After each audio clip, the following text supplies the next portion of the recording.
joining us this evening. Starting with Walnut Valley School Board Clerk Layla Abu Taleb. School Board Member Dr. Tony Torng. Superintendent Dr. Bob Taylor.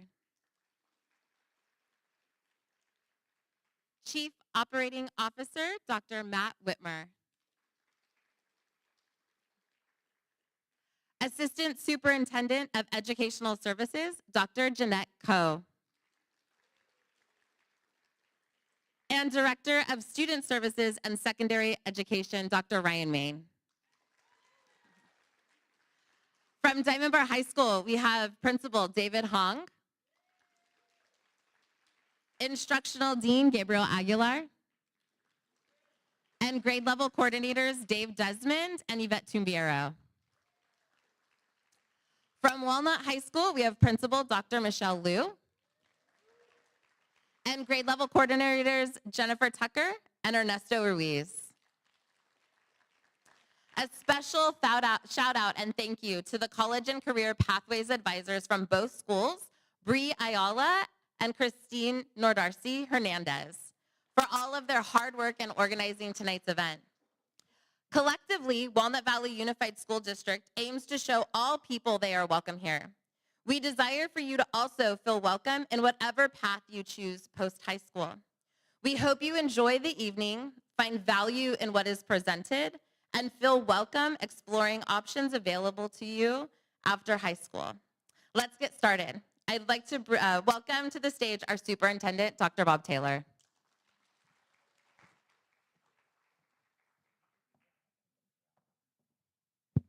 Good evening, everybody. Thank you so much for being here today.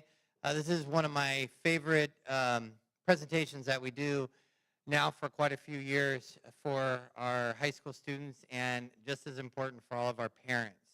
Our speaker tonight is Paul Kanarek, and I had a chance to start working with Paul about 24 years ago. I was a brand new principal at a middle school, and I had heard about Paul Kanarek and the work he had done to start up the Princeton Review on the West Coast, and had a chance to meet him. Next thing you know, he was working closely with our staff and our students and helped us to recognize some great growth academically for our students. And I knew that he was the type of person we'd want to partner with forever. And so Paul and I have been close friends for a long time. Everywhere I've gone, I've asked Paul, would you mind to come along and help us out? And so now he's been with Walnut Valley for probably 10 to 12 years now, working alongside us. What you get out of this tonight, I think, is a lot. Two things that stand out to me. One is Paul will help us have a better understanding of how to get to college, if that's the decision we want as students and we want for our children. But secondly, and probably more importantly, and I haven't talked to Paul about exactly what he's going to talk about, but there's always an emphasis on the importance of finding the right fit when you go to college. More important than anything else is we want our kids to be happy, which will lead to success for them. And so I'm really excited about that. Personal story, we have 3 children. Our oldest is 27, our middle child, our daughter, is 24, and our youngest just graduated from high school last year. I was sitting in here last year in the same presentation, and Paul started talking about the Western University Exchange Program. And next thing you know, fast forward about 4 weeks ago, we dropped our youngest son off at Boise State University, where he's having a great time. Sometimes I think he's having too good of a time, but he's having a great time there. And it was all started because of some of the information that Paul shared that night. It triggered a few things in us, which ignited an interest in that school for our son, and that's where he's at now.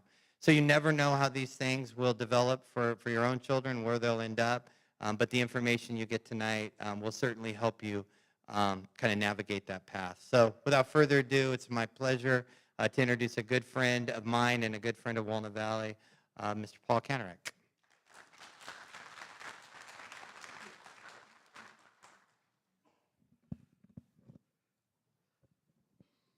I will try to prove myself worthy.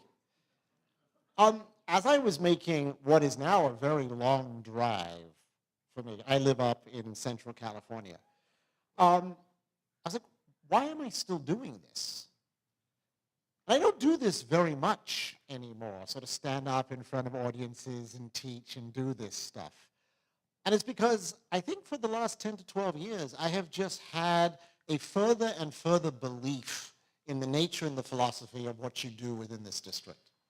And I've loved to watch the evolution that's happened in this district, which truly has moved from sort of thinking about university as a trophy to be won, and more along the lines of a much healthier disposition, which is, where will my kid get in? Will she be happy there? And can we afford to send him there? And I think that's sort of a much healthier trifecta. And I want to sort of point out one other thing, and I want to do this at the beginning, because you always say the most important thing at the beginning. Walnut Valley Unified students are extraordinarily accomplished. I mean, you know this, you live this. It is now AP everything. Next year, there's going to be AP lunch. You will eat more calories in less time. It's totally normal. After that will be AP gymnastics, in which case you'll sort of slaughter yourself with 6,000 push-ups. It's AP everything. You're an incredibly accomplished, studious, driven, academic, interesting group of people. So I can look you all in the eye and say, every one of you is going to have a multiplicity of choices when it comes to college. It's not if. Really, the entire debate here is merely where. And there is a reason, and I was looking at the board, there is a reason that we have colleges waiting to meet you from Oregon and Arizona and California and Pennsylvania and Missouri and 2 or 3 other states that I hear are in America. Because they know exactly the quality of the student they are getting. They're not here to entertain themselves. They are here to recruit you. You're in a much more powerful position than you realize. Now, if your college list is Harvard, Yale, Stanford, and Berkeley is your safety school, this is not going to be pleasant. But most of you are not that insane, right? And so part of my plea today will be to show you some of the math and some of the data that is remarkably compelling, that the wider you cast your net, the more powerful your results are going to be. And my entire overarching philosophy, ladies and gentlemen, is to create options and choice.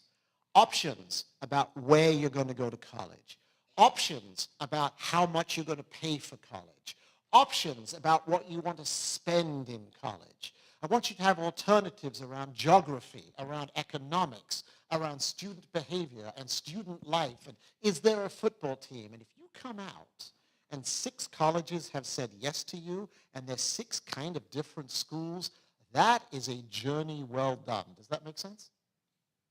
I promise you, every now and again I will pause and invite questions, because it's much more fun to interact this way because you're living humans as opposed to a webinar where I'm screaming into the void.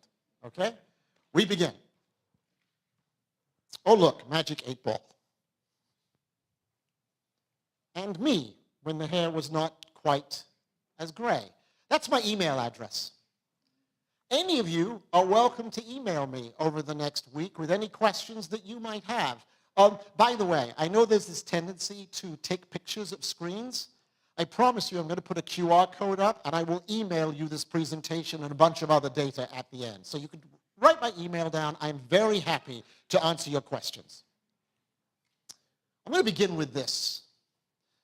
This is your friend, and this is called the Common Data Set.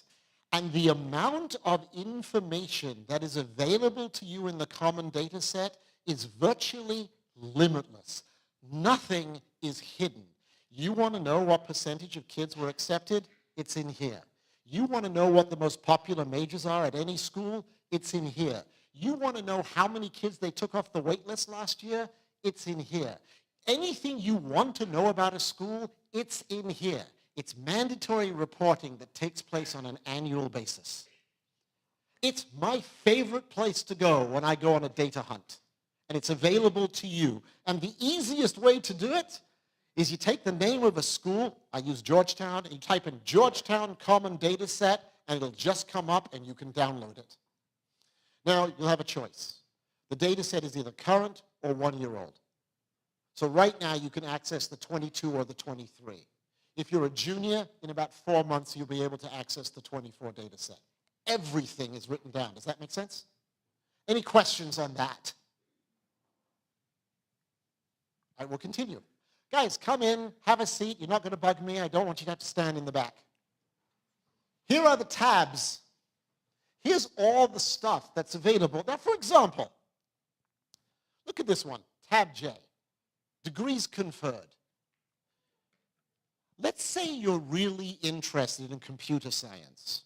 Well, the problem with computer science is these days you have to have like a 9.0 and donate kidneys as your extracurricular activity. Because like the possibility of getting to comp sci has gotten ridiculously low. Like consistently I see 1 and 1.5% admit rates. What you want to do is you want to look at schools where at least 5% of the majors are comp sci. Because then it's a dominant major within a university. And then it is actually easier to get into because they are committed to that major. So for example, Purdue in Indiana, about 25% of the people who graduate with comp sci majors. Santa Clara is another school where a lot of people have comp sci majors. And I would argue, if you have a passion for a subject, you want to go to a school that shares your passion. You don't want to be the only philosophy major on campus. You'll be weird and the worst dressed. You want to have other people who are equally weird and can discuss Nietzsche with you in the original German, and you'll have 3 friends.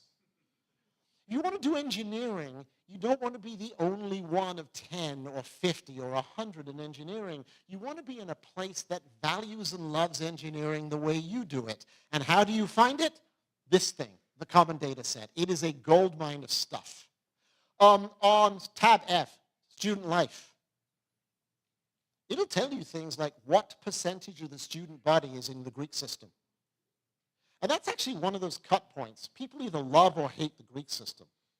So if you hate the Greek system, don't go to a school where like 40% of the people are in sororities or fraternities. You won't like the culture. So tab F gives you a good insight into culture. So the purpose of today is to show you and give you tools that you can use to make better and more informed choices. We continue.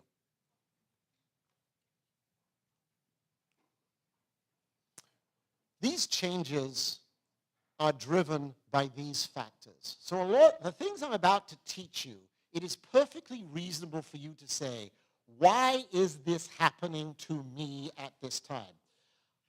I am going to say some things tonight that you're not actually going to like.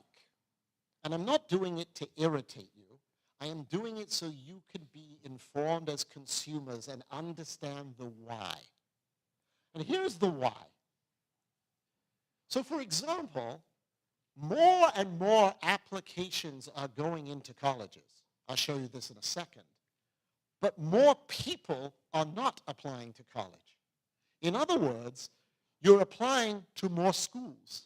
You're replicating like bad DNA. But the schools don't know this. They go from 40,000 to 50,000 to 60,000 applicants. All of those humans seem real to them. It puts a lot of pressure in the admissions department to sort of figure out, are you serious about coming here or not? It's made the job much, much harder. If you've ever heard the term demonstrated interest, it's come from schools who aren't sure that you're serious about them. So for example, UCLA doesn't care. They know if they take you, you're showing up. Yale doesn't care. They know if they take you, like they have descended from Mount Olympus and dubbed thee worthy, you're showing up.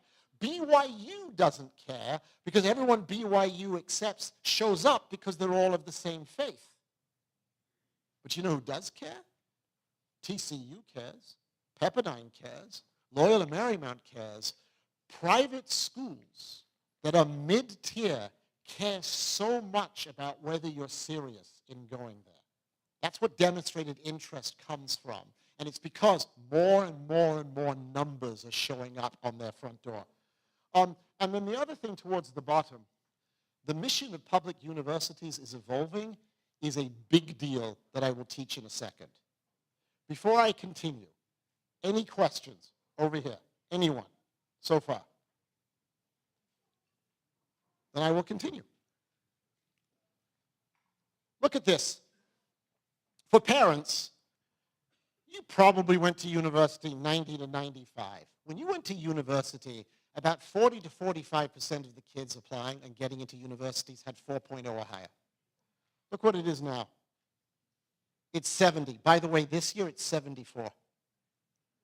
74% of the students as freshmen had high school GPAs of 4.0 or higher.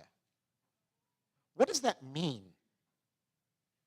It means it becomes very, very difficult to distinguish students based purely upon grades, right? What's happened with test scores? They become optional, or in the case of the UC system, they don't exist at all. So everybody has really good grades. And test scores are iffy, right? Some schools maybe, some schools not at all, some schools want them. It means that the numbers, it's harder to distinguish. So what do you begin to look at? Strength of curriculum. Walnut Valley crushes strength of curriculum. AP test results. How did you actually do on your AP exams? Again, Walnut Valley crushes AP test results. And are you an interesting person? And that's the essays. That's your extracurriculars. In fact, increasingly, EQ is becoming as important as IQ. So, earlier on when you and I were talking about, you sort of have to find this one thing and talk about it, that's you showing emotional intelligence. Your ability to tell a good story in an authentic way is increasingly powerful in a universe where the numbers look so similar. Does that sort of make sense? Okay, next. This is an iceberg. You know the story of the iceberg. You only see 10% above the waterline. That's the 10% we focus on as parents. Grades, test scores, essays, extracurriculars, the things we believe we control. But 90% of the decision making is made below the waterline, and that's called institutional priorities. So for example, Princeton decides they need 2 oboists because their oboists in their choir are graduating. So what do they go and hire that year? What do they bring into their campus? 2 or 3 oboists. And what happens in our community? We go, ooh, you want to go to Princeton? Play the oboe. 7,000 families then go into oboe classes. The problem, of course, is they took their oboists. They won't need an oboist next year. They'll need a clarinetist. Trying to guess what these people want is a fool's game. What you should always do instead is be fully, overwhelmingly, uniquely yourself. And if they want one of those this year, you're standing like a beacon saying, pick me, pick me, pick me. That's the power of great essay writing, is to show yourself in all of your glory and all of your passion to see if you fit institutional priorities. Institutional priorities are sometimes ethnic. They're sometimes geography. I was talking with a family earlier. Where in America do Asian American students not go? Regionally. We don't go to the South. Right? That's simply not part of America that exists for us conceptually.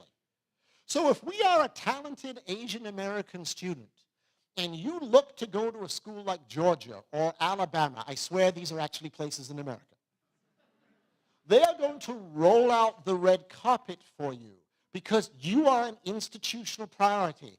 You're bright, you're hardworking. There aren't many folks like you on campus, and they want more, which means they're also going to give you a lot of money. This is part of the way you use data to play the game. And part of my job today is to have you engage in an expansionist mindset. I'm not saying go to the University of Alabama. I am simply saying, start to think about places that want you badly, because they're going to pay to get you, and they're going to say yes. And I like yes. Even if I choose not to go there, yes is good for students. I often have my students apply to Arizona State. You know why I have my students apply to Arizona State? They apply on Tuesday. They're admitted on Thursday. On Friday, they get the scholarship offer. Do you know how good that makes a human feel? Like, oh my God, someone actually wants me. And all I'm trying to do is get over this hurdle where people are going, how am I ever going to go to get into college? Oh, it's easy. Apply to Arizona State. If you are human with a pulse, and when you breathe against a mirror, it fogs, welcome to the land of the Sun Devil. There's nothing wrong with that. And that, of course, is sort of part of the game that I love to teach. Any questions on this? Again, I absolutely welcome any questions that you have, and certainly no question is going to surprise or offend me. I teach this more for parents than students. I have kindly assumed that most of you went to college in the 90s. And so what I did is I looked at the admit rates of colleges in the 90s. You and I talked about UC Irvine. So in 1994, the admit rate to get into Irvine was 60%. Or you look at USC. In 1995, the admit rate at USC was 70%. And if you were from Orange County, it was like 100. And you look at Chicago, 68. And even something like Harvard was 15. And that's when you as parents went to college. So you flash forward one generation, and you see these numbers, and it appears terrifying. So thus you begin to have this perception, it is impossible to get into college. I mean, my God, even like UC Irvine's making it hard to get in. But these are the exceptions. These are not the rules. Even before I knew you, Bob, I used to ask my students a question. This is back in the 80s when pterodactyls roamed the globe. I would go to my students at Princeton Review at the end of every year, and I would say, did you get into one of your top 3 choices for college? And in the 80s, about 92, 93% said, yeah, I did. I've kept doing that every single year since that. So this year, I surveyed all of my students, about 2,000 of them, and I said, did you get into one of your top 3 choices for college? And 91% said yes. So this is my second promise. Are you going to get into college? Yes. Are you going to get into a college that excites you, that you love? Yes. All of this stress is self-induced. If you enjoy it, knock yourself out. But you don't have to feel that way. The outcome is preordained. You are going to have fantastic outcomes coming out of a fantastic district, having a multiple set of choices about where you go to college. I promise you that. And that's the reason all those people out there are sweating in the gym and sweating in the library, because they can't wait to meet you. Now, this is only half the story. Here's the second half. Yield. Yield is defined as, if I accept you into my college, what are the odds that you're going to show up? So if 100 people are accepted and 40 of them show up in the fall, that's a 40% yield. Most colleges have a 20% yield. It means they can only grab about 1 in 5 students. It means 80% say no. Question, which college in North America has the highest yield? It's not Harvard. What do you guys think? Not Harvard. UCLA's 44-ish. It's BYU. Well done. But why is it BYU? Yes, because they have a perfect match between the students they accept and the culture that they have. BYU is the crown jewel within the Latter-day Saints faith. So when they are accepted into BYU, that's a community that they embrace. Yield drives everything in college. And here's the thing about yield, and this is why I have this graphic. It's like the sun. It rises in the east, it sets in the west, it never changes. That's what the sun always does. Yield is that way. Yield never, ever, ever changes. For the last 10 years, if it was 40%, next year it's going to be 40%. Decade from now, it's going to be 40%. Yield is sacrosanct until COVID. And COVID has done very, very weird things to yield. So for example, post-COVID, California kids don't want to leave California. Florida kids don't want to leave Florida. Texas kids don't want to leave Texas. I can't explain that one. New York kids don't want to leave New York, right? So yield numbers have changed. Here's why you care. Look at this. In 2021, Chicago's yield was 70%, and they took 2,460 students. The following year, it was 88%, so they took fewer kids. The more yield goes up, the more they reduce the incoming class. Yield is an incredibly powerful leading indicator for how many kids they're going to take the following year. If yield goes up, what does the university do? Takes fewer kids. If yield drops, what does the university do? They take more kids, and now it's all going to come together. Where do you find the yield numbers? Common data set. So there's an incredibly powerful leading indicator for you right now. So you're thinking, what are my chances? I'm thinking about applying to College X. You go to the common data set. You see what the yield has been the last 2 or 3 years. And you see, is it going up or is it going down? Going down, that's very good for you. Going up, uh-oh. So here's an example. Purdue had a spike in their yield this year. So they actually are putting kids in hotel rooms. They don't have room for them on campus. 600 more students showed up than they were supposed to. So what's Purdue going to do this year? They're going to take 800 fewer kids. What's going to happen to Purdue's admit rate? It's going to plummet. Now you know, yield drives everything. You look at yield, you can anticipate what's going to happen. That slide is why I came here tonight. No one knows this. No one thinks about this. This is a way you can become a more informed consumer. Track yield. So now I'm definitely going to stop. Who has questions? I'm on camera. Hello. You're either stunned or fascinated. I continue. So now we're going to get to some of the relevant concepts. You know this. You've lived it. You've seen it. Our kids aren't getting into UCLA and Berkeley and San Diego and Irvine as much as they used to. Our kids didn't get worse. What happened? So this is one of those things I'm going to teach that is true that you're not going to like. And what I'm going to speak to here is politics, not from a negative or judgmental perspective, but how politics are influencing admissions. So we have blue states, and we have red states. Blue states have a philosophy for their flagship universities. For us, that's the UCs. And that philosophy is that students who have no privilege have a limited choice about where to go to university. That our universities should act as engines of social uplift to take the have-nots and turn them into haves. And conversely, they believe, and possibly with justification, that kids of privilege will find other places to go. But the kids without privilege, the UCs are pretty much their only choice. So in blue states, here's what you see. Test optional or no test scores at all. And a shift in the matrix where they're taking more and more kids from less privileged areas and neighborhoods.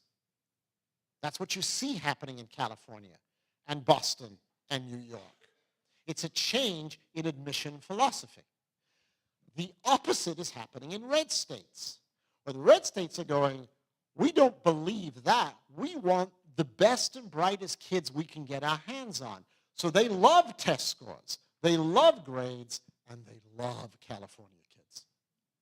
Because as California kids get increasingly shut out of the defined UC system, some of our best and brightest are now available to these other schools. And so this means that you should consider applying to flagship universities in red states. Not only will they accept you, they'll probably give you so much money that it costs less to go there than to stay here. That's an important thing to wrap your brain around. It's not a political construct. It's more of a philosophy of admissions. So the University of Georgia looks at test scores and gives money to people with high test scores. So does Tennessee. So does Florida. But Boston doesn't. And New York doesn't. And California doesn't. And Washington doesn't. And that's sort of the difference there. And it has become more and more prevalent in California in the post-COVID years. So again, not something you're necessarily going to like, but that is the why behind sort of wonderful, talented Walnut Valley Unified students with A's in everything who somehow didn't get into UC Davis other than the wait list. That's what's happening. Oh, you remember earlier I told you that yield has gone crazy? The result of yield going crazy is that colleges are now using wait lists because they're not sure how many kids are going to show up. So if you have a wait list, you wait until everybody shows up and you kind of go, hey, I got 50 spots left. And you start calling kids on the wait list. Hey, do you want to come to LA? Do you want to come to LA? And they get 50 kids who say yes, and they can fill up all the seats and have no risk. That's why so many UC students are going onto the wait list. Where can you find out the number of students who came off a wait list? Common data set.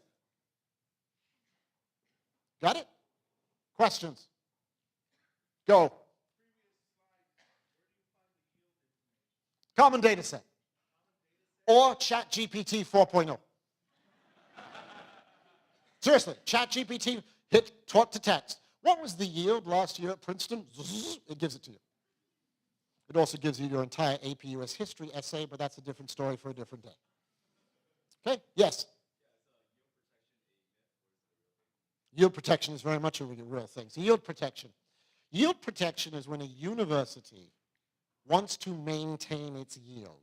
They don't want to see their yield drop. Wait lists are a perfect way to do that. Now, you've asked a really smart question. I'm going to follow up with also a smart question. Why do colleges care about yield protection? Go. Prestige is the normal answer. It is not the correct one. Why do colleges care about yield protection? Who said money? Money is the correct answer. So you know how the colleges borrow a lot of money. Colleges borrow a lot of money because they have to bring in new buildings.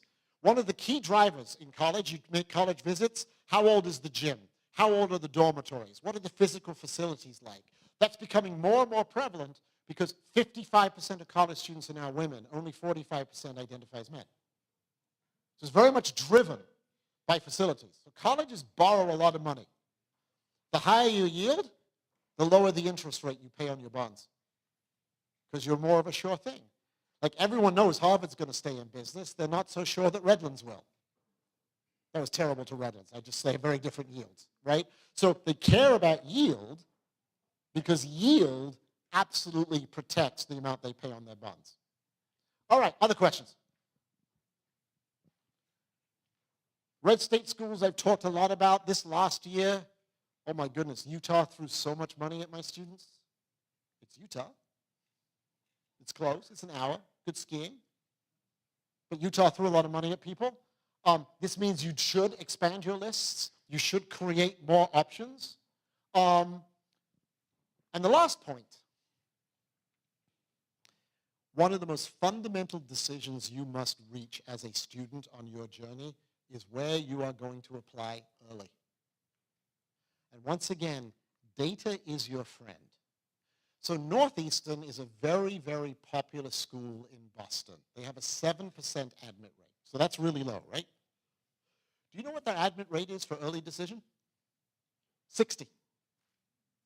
What does that tell you? You want to go to Northeastern, what do you have to do? You have to apply early. Tulane is the same. 5% regular, 55% early. You want to look at the ratios. of early decision versus regular decision.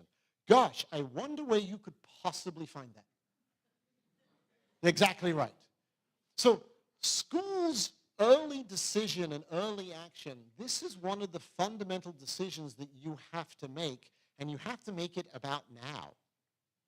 And you should not apply early decision to a school unless you absolutely know you want to go there and you know you can afford to go there.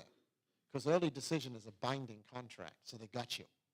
So you got to know that you want to go, and you got to know that you can pay the bank. Early action is not binding. But applying early to private schools also does one other thing. It shows enormous demonstrated interest. I want to come to your school so badly, I have applied early to it. Does that make sense? And this is, for you who are seniors, this is one of the most important decisions that you have to reach. And if you want to know what the early decision percentage is and you're not willing to go to the common data set, ChatGPT 4.0. 3.0 isn't as good. 4.0 gives you much better data. Other questions? Yeah.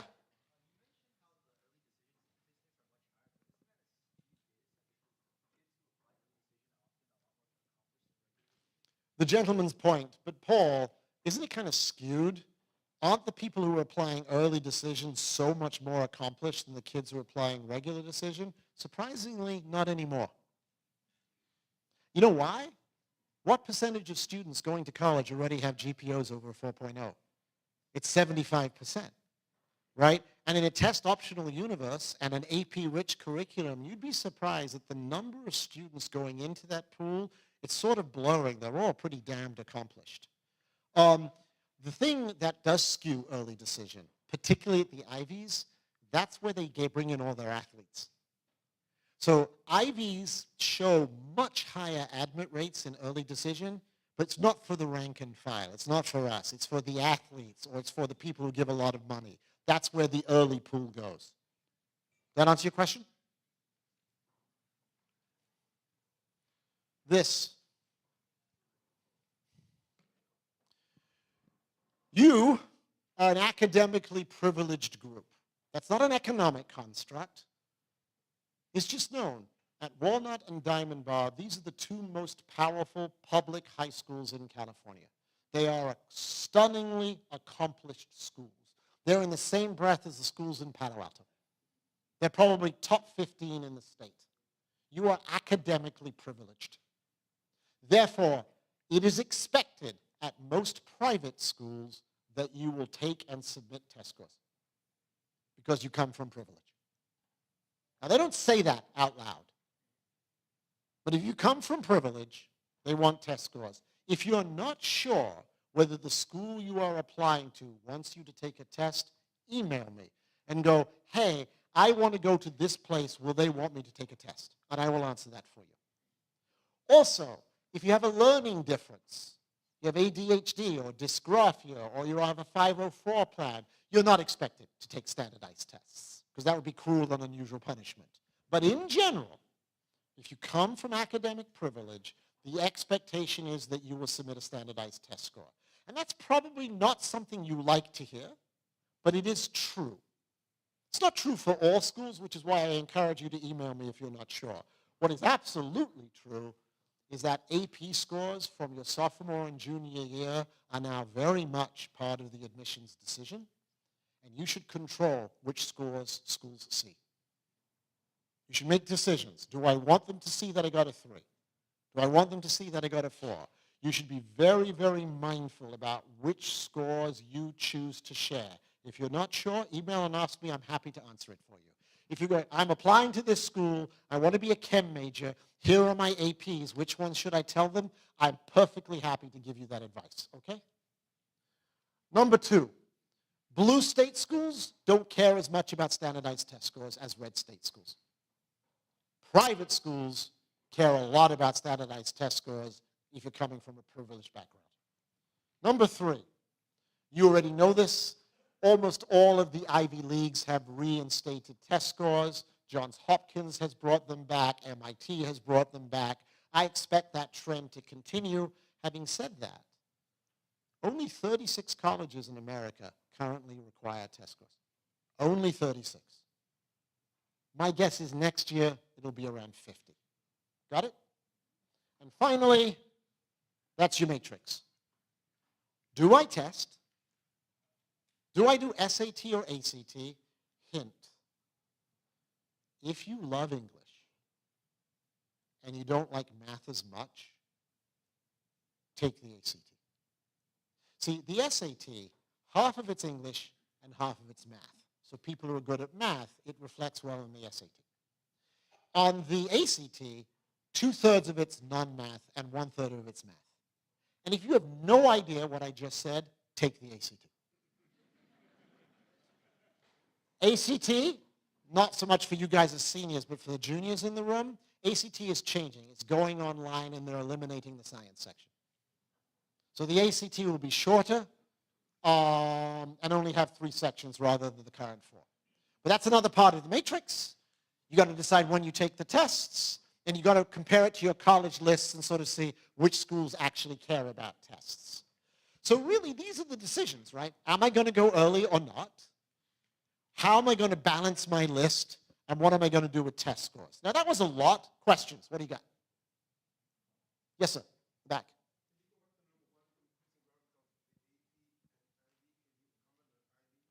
IB is International Baccalaureate. I'm going to show my ignorance. Do we have IB here? So IB is the gold standard of all academics. So when you have an IB exam, they look at the scores on the 1 through 7 scale. But even more importantly, selected schools look to see, are you full diploma or certificate? So when a school has an IB program, that elevates it to sort of the creme de la creme, and IB is the top of the standards for any academic program in North America. So in many ways, an IB score is more important than an AP score. Does that answer your question? What's the no part? Keep going.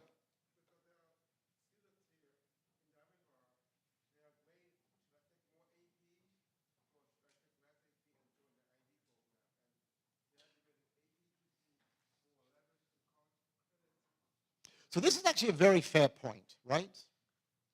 There's 3 factors here, AP versus IB. One, how good am I academically? Like, how hard can I push? Well, if you're seeking only academics and admissibility, you got to go IB, and you got to go full diploma. If you say, I don't want to pay as much for college, or I want to accelerate my curriculum in college, well, then AP is better, because AP gives you college credit and gets you out of taking certain classes. And then if you want to have balance in your life so that you can sort of be strong academically but also be in the school play and continue to play soccer, and you can't do all of those 3 things and full IB, then I do a mix of IB and AP. So it very much depends upon the student. But if you were saying purely, I only care about going to college and I only care about improving my odds of admissions, you go full IB. You got a question here?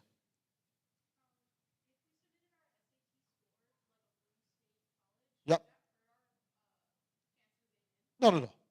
They'll either ignore it if they don't want it, or they'll sort of say, oh, that's nice, in the same way that swimming is nice. And that's actually the real way to look at it, that the ability to do well on tests is almost like an extracurricular to them. It has validity, but it's just sort of not what it was in your father's era when it was the be-all and end-all, right? But blue states don't use test scores as much as red states. Yes, in the back.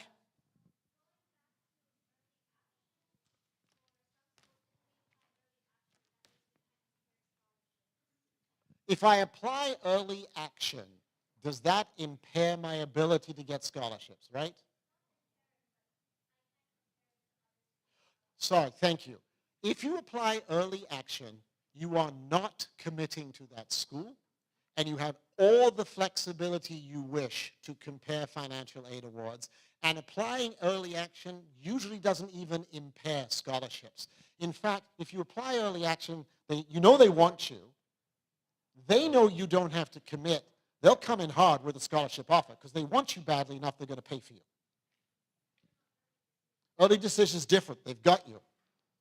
That's a commitment. You're married. Right? You're in. Yeah.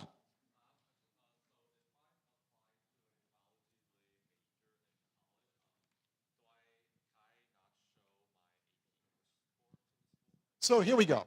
I want to be a bio major. I took AP Bio. I got a 3. Do I show it? You don't want to, you kind of have to. Because there's an expectation that if you took bio and you want to be a bio major, we kind of want to know how you did. English? You want to be an English major? They would expect to see the English AP. So there's kind of a connection. There's a belief that, well, heck, if you want to study it, you must be good at it, so I expect you to show that connectivity. So that's kind of a rational piece. Again, it depends upon the college. There are places where if you have a 3 or a 4 on the AP, you're fine.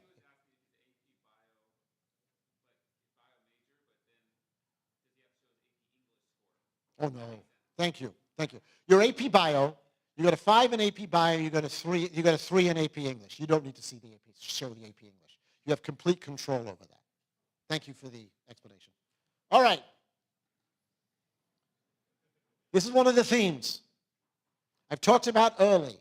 Look at these schools and see how much of their class they filled from the early applicant pool. Like you can see it. Half the slots at Dartmouth are gone before they ever get to regular decision. 56% of them are gone at Northwestern. Now, where could I possibly find this data? Common data set, or my other favorite, ChatGPT, but 4.0. They're not hiding it. We're just not thinking about looking for it. So, I mean, knowing what percentage of a class is filled from the early applicant pool, I would want to know that before I made my decision. Because if I'm chasing very, very few slots, I probably shouldn't expect to get in. And this was the theme for today. What could I teach you that you didn't already know as a fairly learned audience that you could use to make more informed decisions, even if the things I was teaching you were somewhat annoying? So if I've managed to inform and annoy you, I have done my job. So on the orange side, these are the things that are obvious. And on the green side, these are the things I want to discuss. This community is particularly guilty of being prisoners of rumor. The most deadly words I ever hear in college admissions for all of us at this school is any sentence that begins with "I heard." Because whatever follows "I heard" is pant-wettingly terrifying and always wrong. I heard you can't get into Stanford from Walnut unless you're left-handed and 6'6". I mean, weird stuff. I heard that Stanford really, really wants clarinetists this year. I mean, it's always crazy stuff. Don't be prisoners of rumor. Do your own research. All the work is available for you. They don't hide any of it. Secondly, or you're going to hate this one, Mom and Dad, students, never, ever, ever show your college essays to your parents. Ever. It's a terrible idea. They can't edit you. They love you. There's no clear-eyed vision when your child gives you their writing. And also, if you know your parents are going to read it, you're going to write differently. Or even worse, Dad gets hold of the red pen and starts editing. And the kid had written, "My funnest year at Diamond Bar was my junior year." And Dad melts down and goes, "Funnest is not a word." And all of a sudden, that sentence becomes the apotheosis of my high school experience, was my penultimate annum. There is no creature on God's earth who writes in as constipated a style as a 44-year-old man.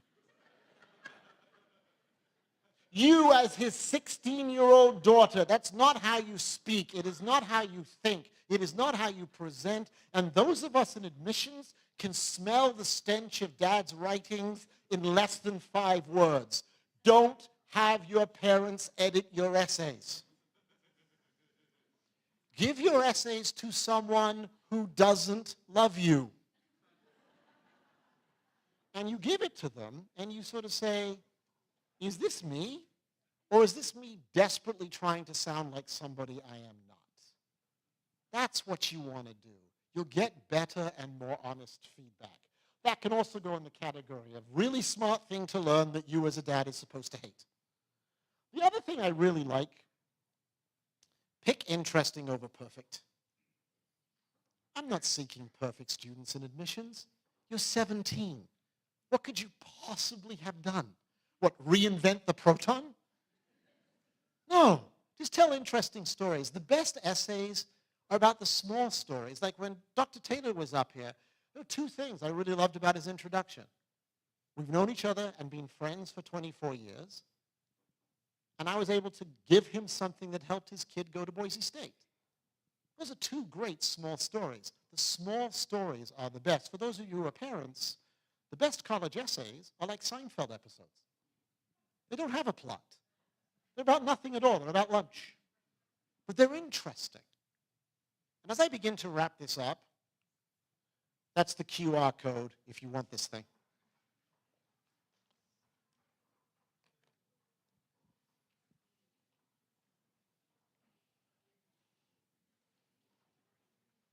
All right, I'm going to share this story. I may have shared it last year, but I'm going to share this story. And then we're going to free you. I'm going to give it to you, and you're going to free him, right? So I'm the guy who started the Princeton Review. And then I was the CEO of America's largest private college company. I've known about admissions for 40 years. And my daughter, 3 or 4 years ago, who doesn't want to talk about college with me at all, comes up to me and she goes, Dad, I have a question about the ACT and college. And guys, you can see me swelling. Ta-da! It is my moment to shine. I'm like Christ the Redeemer above Rio. And before I can say a word, she looks at me, rolls her eyes, and goes, why am I even asking you? What do you know? And walks away. And I'm gibbering in my dinosaur brain. I know everything. But see, the thing, my job as a parent is to be her cheerleader. My job as a parent is to remind her how wonderful she is and she's going to get to go to a good place, because it's true. And my job as a parent is to celebrate every single damn place that says yes to her, even if it's in a city that I don't know how to pronounce. That's my job. I am the head cheerleader. And that's the job I hope each of you have. And then when you go out there to talk to those colleges, students, you do the talking, because you're the ones going. I hope this hour was useful. It's been an absolute delight. Thank you. Thank you so much, Paul.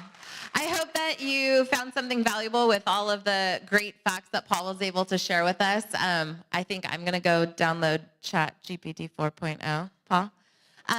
But we have several options for you to look at in the gym. So you're going to head out our theater doors. You can go to the left or the right and then head down the stairs and you will dead end into our gym. Thank you again. Oh, sorry. Also the library, which is out our doors to the right. Thank you. Oh,